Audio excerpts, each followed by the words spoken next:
Hoje vamos falar sobre o profeta Elias e os milagres que Deus fez usando um dos seus escolhidos para dar as suas bênçãos. Elias ajudou muitas pessoas em nome de Deus. Vamos conhecer a viúva e seu filho, a chuva que deixou de cair por 3 anos e ver que não existe outro Deus a não ser o nosso Deus Todo-Poderoso. Mas não se esqueça de curtir esse vídeo e se inscrever no canal, ativando o sininho para você receber todos os vídeos na hora que sair. Muito obrigado por seu gesto. Muito bem. No livro 1 Reis, capítulo 17, é narrada a história singular do profeta Elias durante um período de seca na terra de Israel. Em obediência à palavra de Deus, Elias anuncia uma grande seca que assolaria a região. Como medida de provisão divina para Elias, Deus instrui o profeta a partir para o leste e se esconder ao lado do ribeiro de Querite, perto do rio Jordão. Lá, Elias bebe da água do ribeiro e, surpreendentemente, é alimentado por corvos, que trazem pão e carne pela manhã e pela tarde, conforme ordenado por Deus. Esse episódio ilustra a provisão extraordinária de Deus para seu servo em meio à escassez. O ribeiro de Querite ofereceu proteção e sustento a Elias durante um período desafiador, enquanto os corvos, enviados por Deus, foram os portadores diários de alimento para o profeta. Essa história ressalta não apenas a fidelidade de Deus em cuidar de seus servos mesmo em tempos difíceis, mas também a obediência e confiança de Elias em seguir as instruções divinas, mesmo quando pareciam incomuns. O ribeiro de Querite, onde Elias encontrou refúgio, estava localizado próximo ao rio Jordão, proporcionando um local isolado e estratégico para sua segurança durante esse período desafiador. Esse lugar se tornou um testemunho do cuidado providencial de Deus em momentos de necessidade extrema.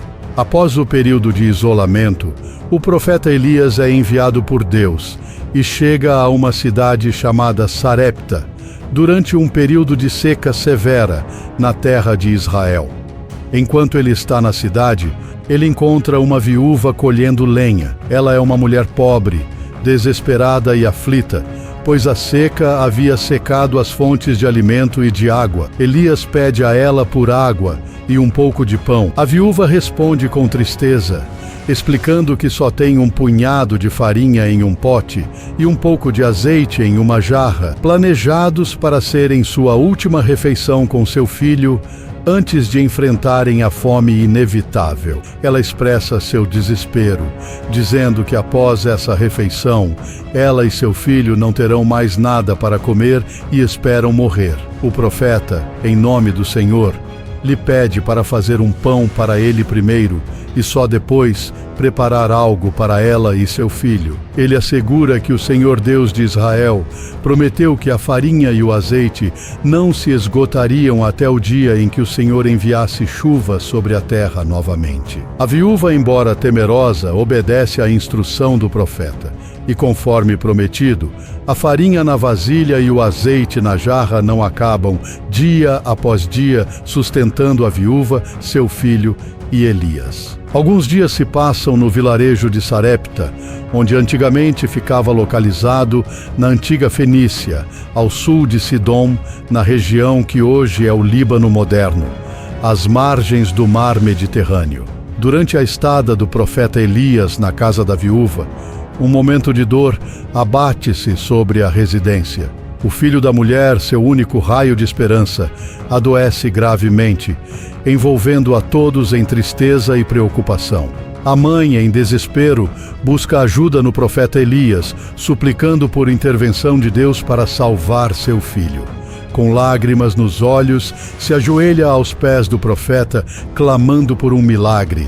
Tocado pela aflição da mãe e confiando no poder de Deus, Elias leva o menino para um aposento e, em fervorosa oração, clama a Deus pela vida do jovem diante do Altíssimo. Um momento de silêncio paira sobre o quarto, até que, de repente, o menino respira fundo, seus olhos se abrem e a cor retorna ao seu rosto. Ele se levanta vivo e restaurado. A alegria inunda o coração da mãe, que abraça seu filho com renovada gratidão. Elias aponta para o poder do Deus vivo, cuja resposta à fé e à oração se manifestou na ressurreição daquele jovem. Essa passagem reafirma a fé das pessoas no Deus que traz esperança, mesmo nos momentos mais sombrios. Devemos sempre nos encorajarmos e seguirmos nosso Deus. Mesmo quando Deus usa um de seus filhos, como o profeta Elias, para fazer a sua obra, Deus é capaz de trazer esperança mesmo nas situações mais desesperadoras. No livro de Reis, capítulo 18, há o relato impressionante do desafio no Monte Carmelo, onde o profeta Elias confronta os profetas de Baal diante do povo de Israel. Ele propõe um teste para provar a autenticidade do verdadeiro Deus. O povo e os profetas de Baal são convocados para subirem ao Monte Carmelo. Lá, Elias desafia os profetas a prepararem um altar e invocarem seu Deus para consumir o sacrifício. Os profetas de Baal clamam a seu Deus durante horas, dançando e se ferindo, mas não recebem resposta. Em um momento de zombaria, Elias sugere que talvez Baal esteja ocupado ou ausente, provocando ainda mais os profetas. Elias então prepara um altar ao Senhor, o molha com água 3 vezes, simbolizando a impossibilidade humana de qualquer truque, e clama ao Deus de Israel. Imediatamente, um fogo divino desce do céu, consome o sacrifício, seca a água ao redor do altar e demonstra o poder sobrenatural do Deus vivo.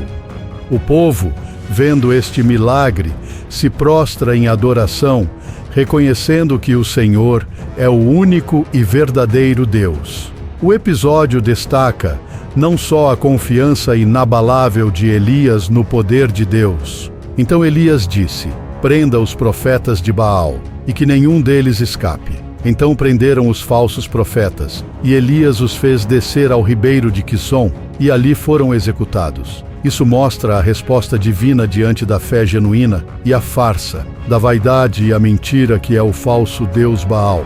Essa passagem é um testemunho marcante da intervenção de Deus, revelando a supremacia do Deus de Israel sobre todas as falsas divindades, fortalecendo a fé do povo naquele que responde por meio do fogo celestial. Elias sobe ao topo do monte e se coloca em oração, buscando a resposta divina para encerrar a seca que castigava a terra.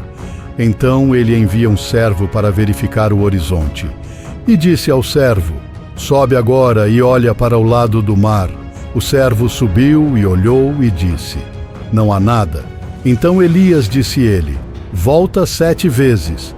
E aconteceu que a 7ª vez disse: "Eis ali uma pequena nuvem, como a mão de um homem subindo do mar."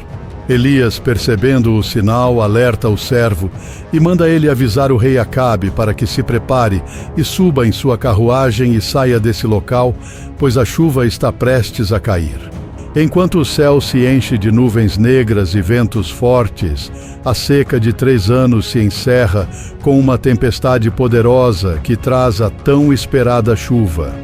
A terra, ressequida pela falta de água, é revigorada pela chuva abundante e os riachos voltam a correr. O episódio ressalta não só a intervenção divina ao atender à oração persistente de Elias, mas também o poder de Deus sobre os elementos da natureza. No desenrolar da jornada de Elias, ele se encontra com seu discípulo Eliseu, preparando-o para sua partida iminente. Juntos, eles caminham até o rio Jordão. Antes da ascensão, Elias testa a fé de Eliseu, perguntando se ele deseja algo antes de ser levado. Eliseu, com grande fé e coragem, solicita uma porção dobrada do espírito de Elias, indicando seu desejo por uma bênção espiritual ainda maior do que a capacidade de Elias. Essa atitude reflete a confiança e a aspiração de Eliseu por um poder divino elevado para prosseguir com o trabalho de Deus que receberia. Subitamente, um redemoinho aparece e separa os 2 homens. Elias é levado ao céu em um carro de fogo, deixando seu manto cair, que Eliseu apanha. Este evento deslumbrante e inexplicável testifica a singularidade da jornada de Elias.